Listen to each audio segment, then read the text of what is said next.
Hello guys, நம்ம இப்போது ஃபைனலாக எங்கே இருக்குன்னு பார்த்தீங்கன்னா பர்வதமலை என்ட்ரன்ஸில் தான் இருக்கோம். ஸோ இங்கேருந்து எவ்வளோ டிஸ்டன்ஸ் இருக்குதுன்னு எனக்கே தெரியாது. ஏன்னா நான் இதுதான் ஃபஸ்ட் டைமாக வரேன். என்ட்ரன்ஸ்லேயே ஒரு டெம்பிள் இருக்குது.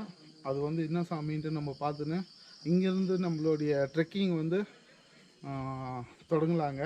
ஓகே கைஸ், இந்த வீடியோ ஃபுல்லாக பாருங்கள், மறக்காமல் சப்ஸ்கிரைப் பண்ணிவிடுங்க. வாங்க கண்டினியூ பண்ணலாம். பர்வதமலை என்ட்ரன்ஸில் ஒரு ஆஞ்சநேயர் சிலையும் அது பின்னாடி ஒரு டெம்பிளும் இருந்துச்சு. அங்கேருந்து நாங்கள் பயணத்தை ஸ்டார்ட் பண்ணோம். மாப்பிள்ளைய காணா மாப்பிள்ள மாப்பிள்ள பூ என்ன தனியா விட்டு போயிட்டானே, நான் எப்படி வெளியே போவேன்? இங்க இருந்து ஒரு கிலோமீட்டர் வெளியே போடுவேன். நான் என்ன செய்வேன்? அरे கோபாலு, என்னை கூட்டிட்டு போடா. எங்கடா இருக்க கோபாலு?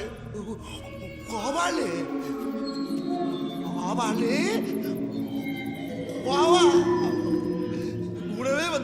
அடே கோபாலு, இந்த மாதிரி தான் நடா பாதியிலே விட்டுட்டு வருவேன். என் ஃப்ரெண்டு மனோங்க இதே மாதிரி தான் இன்னும் பாதி வழியிலே விட்டுட்டு வந்துட்டான். ஸோ கிட்டத்தட்ட ஒரு 3 கிலோமீட்டர் காட்டு வழியில் நடக்கணும். லைட்டு கூட இல்லைங்க, அந்த மாதிரி ரூட்டில் தான் வரணும். ஸோ பார்க்கவே பயங்கரமாக இருந்துச்சு. என்ட்ரன்ஸ்லேருந்து 3 கிலோமீட்டர் கடந்து வந்த பிறகு நம்மளுக்கு ஸ்டெப்ஸோடைய என்ட்ரன்ஸ் கிடைக்குங்க. அதாவது இங்கே இந்த போர்டு தெரியுது இல்லையா, இங்கேருந்து கரெக்டாக 1250 ஸ்டெப்ஸ் இருக்குங்க. நம்ம அந்த ஸ்டெப்ஸு தான் கடந்து போகணும். அதுக்கப்புறமா என்ன வரும்ன்ட்டு நீங்களே வீடியோவில் பாருங்கள். இந்த இடத்துல ஒரு சின்னதாக விளக்கு வச்சு அந்த இடத்துல கற்பூரம் கொளுத்திட்டு எல்லாருமே போவாங்க.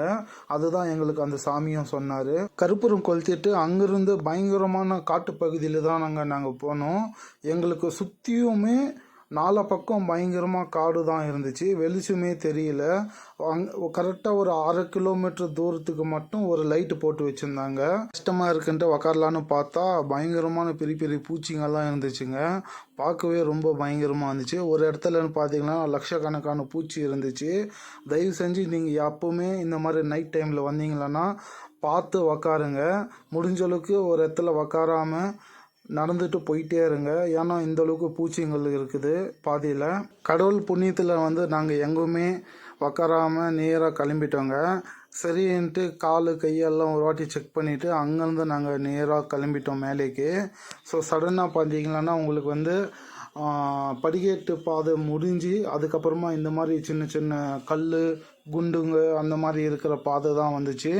இந்த பாதையில் ஒரு 1/2 கிலோமீட்டர் மேலே வரைக்கும் நம்ம நடக்க வேண்டியதாக இருக்கும். கீழே இருந்து பாதி வலிக்கு வந்தது பெரிய விஷயம் இல்லைங்க. பாதி இடத்துலேருந்து அந்த உச்சிக்கு போகிறது தான் ரொம்ப ரொம்ப கடினமாக இருக்கும்.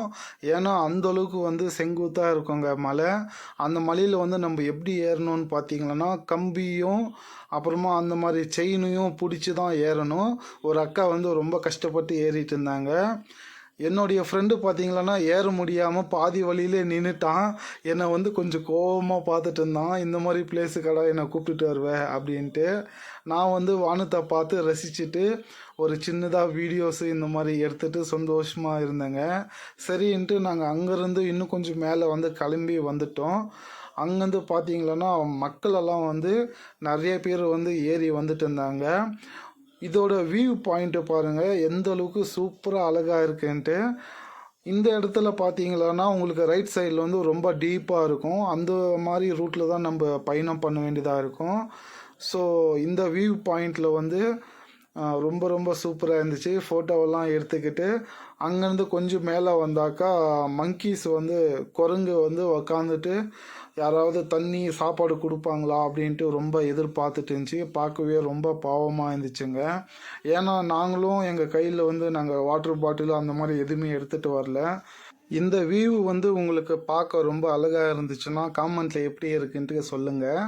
மேலே வந்துட்டே இருந்தோம். அங்கே பார்த்தீங்களன்னா ஒரு அண்ணா மேலே குரங்கு உக்காந்துட்டு அந்த அந்த அண்ணாவுடைய பேக்கில் இருந்து எல்லாம் சாப்பாடு ஐட்டம் எல்லாம் எடுத்து சாப்பிட்டுட்டு இருந்துச்சு. ஸோ அந்த அண்ணா கொஞ்சம் பயந்துகிட்டே இருந்தார். நான் என்ன சொன்னேன், அண்ணா நீங்கள் கொஞ்சம் கொஞ்சமாக மூவ் பண்ணிட்டு போயிட்டே இருங்க, அது அதே தானாக இறங்கி போயிடும் அப்படின்ட்டு சொன்னேன். ஸோ அந்த அண்ணாவும் கொஞ்சம் கொஞ்சமாக ஒரு ஸ்டெப்பாக எடுத்து வச்சு மூவ் பண்ணிகிட்டு இருந்தார். ஸோ ஆனாலும் அந்த குரங்கு கீழே இறங்காமல் ரொம்ப இது பண்ணிட்டு இருந்துச்சு. ஒரு பக்கம் நகைச்சுவையாக இருந்தாலும் இன்னொரு பக்கம் வந்து ரொம்ப அந்த அண்ணாக்கு பயமாகவும் இருந்துச்சு. vlog பண்றீங்க. ஆமாம் ப்ரோ. என்ன ஒரு சேனல் பேரு? த ரைடிங் பர்சன். நீங்க தானா கீழே பைக்ல என்ன போட்டுருங்க. எப்போ வரும் வீடியோ? இதுதான் நாளைக்கு ஈவினிங் போவோம் ஊருக்கு. நான் போயிட்டு தான் எடிட் பண்ணி போடணும் ப்ரோ. கேமரா இது நோ பேக்கெல்லாம் கொட்டிச்சுடும் அது.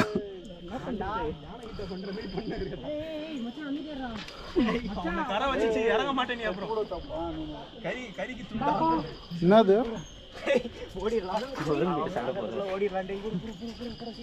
கிட்டத்தட்ட வந்து நாங்கள் ஒரு 70-80% வந்து மேலே வந்தாச்சுங்க. ஸோ ஒரு காம்பவுண்டு மாதிரி ஒரு வால் இருந்துச்சு. இதுதான் பர்வதமலை ஃபோர்ட்டுன்னு சொன்னாங்க. ஸோ அந்த இடத்துலேருந்து எடுத்த வியூ தான் இதுங்க. நம்ம வந்து ஃபோர்ட் தாண்டி மேலே வந்துட்டு இருந்தோம். அப்போ தான் நம்ம கண்ணுக்கு வந்து பர்வதமலையோடைய உச்சி வந்து நம்மளுக்கு தெரிஞ்சிச்சுங்க.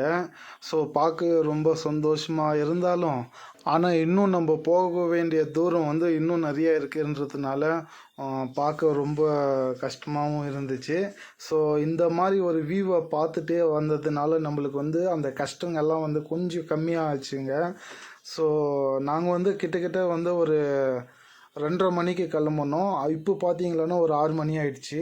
அங்கேருந்து ஒரு குகை மாதிரி ஒரு சூப்பரான ஒரு பியூட்டிஃபுல்லான ஒரு பிளேஸுங்க. அங்கேருந்து மொத்தமாக ஒரு கிட்டத்தட்ட ஒரு 180 டிகிரிஸில் வந்து வியூ தெரியும். என்னடா நம்மளுடைய இடம் இன்னும் வரலன்னு பார்த்தா வந்தாருங்க. முதலியாக நம்ம புள்ளியாறு தாங்க. ஸோ என்ட்ரன்ஸ்லேயே வந்து புள்ளியாறு இருந்துச்சு. அங்கேருந்து நேராக பார்த்தா சிவனுடைய கோயில். இது தாங்க சிவன் டெம்பிள். உள்ளே வந்து இந்த மாதிரி நிறைய விபூதியெல்லாம் சாமி மேலே கொட்டி பயங்கரமாக பார்க்கவே ரொம்ப ஒரு சித்தர் இருக்கிற குகைக்குள்ளே எப்படி இருக்குமோ அந்த மாதிரி இருந்துச்சு பார்க்கவே. சரின்ட்டு அங்கே போயிட்டு நம்ம சாமியை கும்பிட்டுட்டு அப்படியே கொஞ்ச நேரம் ரெஸ்ட் எடுக்கலான்ட்டு போய் கீழே உக்காந்தாங்க. ஒரு குரங்கு பார்த்தீங்களான்னா தண்ணி குடிக்கணும்னு சொல்லிட்டு என் பக்கத்தில் வந்து ரொம்ப இது பண்ணிட்டு இருந்துச்சு. சரின்ட்டு நான் வந்து அதுக்கு தண்ணி கொடுக்கலான்ட்டு பார்த்தேன். அது வந்து குடிவான்னு சொன்னாலும் அது வந்து குடிக்கவே மாட்டேங்குது. சரின்ட்டு டக்குன்னு வந்து பாட்டிலை வாங்கி தண்ணி குடிச்சிச்சுங்க. எனக்கும் பார்க்க ரொம்ப ரொம்ப சந்தோஷமாக இருந்துச்சு. காய்ஸ், நம்ம வந்து மேலே வந்து எல்லாமே தரிசனம் எல்லாம் பார்த்தாச்சு. ஸோ இப்போ வந்து கீழே இறங்கிட்டு இருக்கோம். எப்படி இருக்குன்ட்டு நீங்களே பாருங்கள். நம்ம மலை மேலே ஏறி வந்த பாதை வேறு, நம்ம இறங்குற பாதை வந்து வேறங்க. ஸோ பாதி வழியில் வந்து ரைட் சைடில் போனோம்னா மலை மேலே போகும். அதே ரைட் சைட்லேருந்து நம்ம கொஞ்சம் லெஃப்டில் வந்தோம்னா இந்த வழியில் தாங்க நம்ம இறங்கணும். நம்ம ஏறுறது வந்து ஒரு கஷ்டம்னு சொன்னோம்னா கீழே இறங்குறது வந்து அதோட 1 to டபுளாக கஷ்டமாக இருந்துச்சுங்க.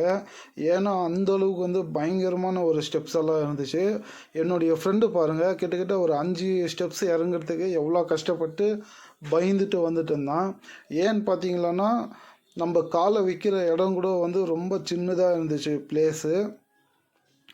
ரொம்ப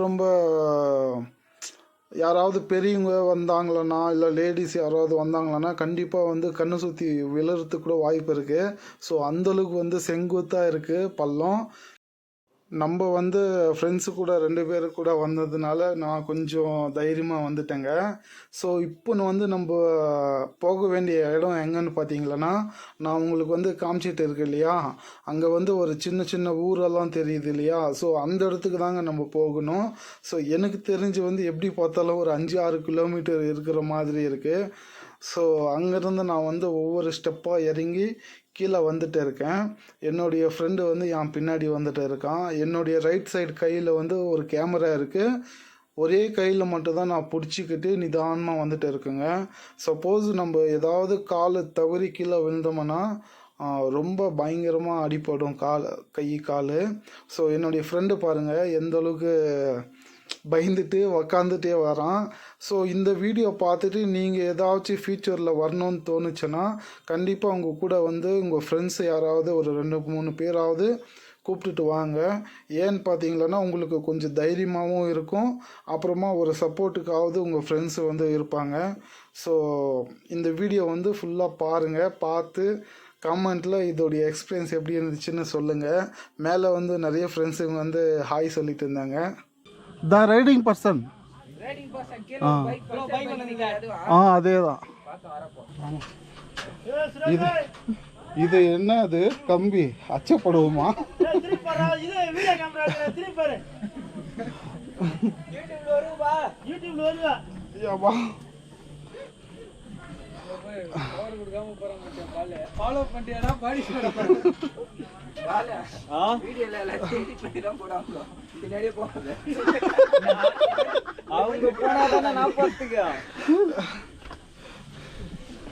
ಇಲ್ಲ ಇದೆಲ್ಲ ಎಡಿಟ್ ಆಗಲ್ಲ, ಇದೆಲ್ಲ ಎಲ್ಲ ಪಕ್ಕ ಬರುತ್ತೆ, ಎಡಿಟ್ ಆಗಲ್ಲ. ಯಾಕೆಂದ್ರೆ ಫುಲ್ ವಿಡಿಯೋ ಇದು ಫುಲ್ ವಿಡಿಯೋ அது எடுங்க, நான் நல்லா இருக்கு இదంతా.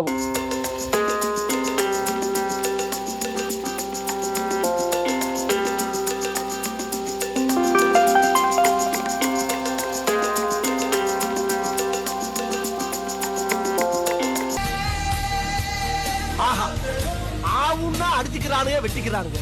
இந்தியான்னு வந்தவொன்னு அவன் ஒற்றுமையா இருக்கான் பத்தியா? இந்த ஒற்றுமை கடைசி வரைக்கும் தான் நம்ம இந்தியாவை எந்த நாயினாலையும் ஒண்ணும் பண்ண முடியாதா?